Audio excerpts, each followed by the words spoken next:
તો આજે સેન્સેક્સની એક્સપાયરીનો દિવસ અને આજના દિવસે બજારમાં આપણને એક નરમાશ સાથેનું કામકાજ ખાસ કરીને જોવા મળ્યું છે। જુઓ નિફ્ટી આજે એક સામાન્ય ઘટાડા સાથે બંધ થયું છે। સેન્સેક્સ ઓલમોસ્ટ તમને 13 પોઈન્ટનો ઘટાડો માત્ર અહીંયા દેખાયો છે, પરંતુ ખાસ વાત બેંક નિફ્ટીની, કારણ કે આજે 57,000ની ઉપર સારો એવો કારોબાર અહીંયા થયો હતો। 20 દિવસની મૂવિંગ એવરેજની ઉપર ગયું હતું, પરંતુ ત્યાંથી એક દબાણ આવ્યું અને દિવસના નીચલા સ્તરે બંધ થયું છે। અને આ જ વાર્તા આપણને ખાસ કરીને મિડ કેપ અને સ્મોલ કેપ બંનેની અંદર દેખાય કે જાંગડી આજે એક પોઝિટિવ જોવા મળી હતી દિવસ દરમિયાન, પરંતુ ખાસ કરીને દિવસના નીચલા સ્તર પર આવીને આ બંને ઇન્ડાઇસિસ પણ બંધ થયા છે।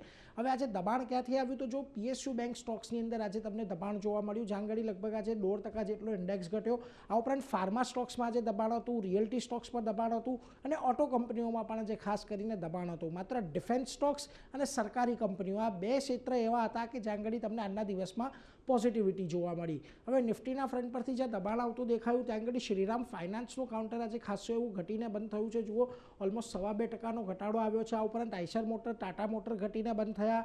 અદાણી પોર્ટની અંદર આજે સવારથી જ દબાણ હતું અને ઓલમોસ્ટ દિવસે અંતે 2% જેટલો ઘટીને બંધ થયો છે। પરંતુ જે આજે તેજી જોવા મળી, ઇટરનલનું કાઉન્ટર ગઈકાલે પરિણામો આવ્યા બાદ 5% વધ્યો હતો અને મેનેજમેન્ટની કોમેન્ટ્રી બાદ આજે 10% જેટલો વધીને બંધ થયો છે। ખૂબ સારું પ્રદર્શન આજે અહીંયા જોવા મળ્યું। આ ઉપરાંત તમને એચડીએફસી બેંક, હિન્ડાલ્કો અને ટાઇટન જેવા કાઉન્ટર હતા કે જ્યાં આગળ એક સારી તેજી સાથેની ક્લોઝિંગ આપણને જોવા મળ્યું છે। પરંતુ મિડકેપના ફ્રન્ટ પરથી જ્યાં દબાણ આવતું જોવા મળ્યું, એમાં જુઓ એવું સ્મોલ ફાઇનાન્સ બેંકનું કાઉન્ટર હતું કે જ્યાં આગળ ગઈકાલના દબાણને આજે આગળ વધતું દેખાયું। સોના બીએલડબ્લ્યુની અંદર પણ એક દબાણ આજના દિવસે આવ્યું। ઓર્બિન્દો ફાર્મા, જ્યુબિલન્ટ ફૂડમાં પણ વેચવાલી રહી। મિડકેપના ફ્રન્ટ પરથી આજે તમને જ્યાં તેજી જોવા મળી એની અંદર ખાસ કરીને પેટીએમનું કાઉન્ટર હતું, 3.5%ની તેજી આવી। આ ઉપરાંત નાયકા, વિશાલ મેગામાર્ટ, યુપીએલ જેવા કાઉન્ટર રહ્યા કે જ્યાં આગળ આજે આપણને તેજી જોવા મળી। હવે નિફ્ટી અત્યારે ખાસ કરીને 24,800-900ની નજીક એક સારો સપોર્ટ લઈને ગઈકાલે રિકવર થયું હતું, એટલે નિષ્ણાંતોનું કહેવું છે 24,900 અને 25,200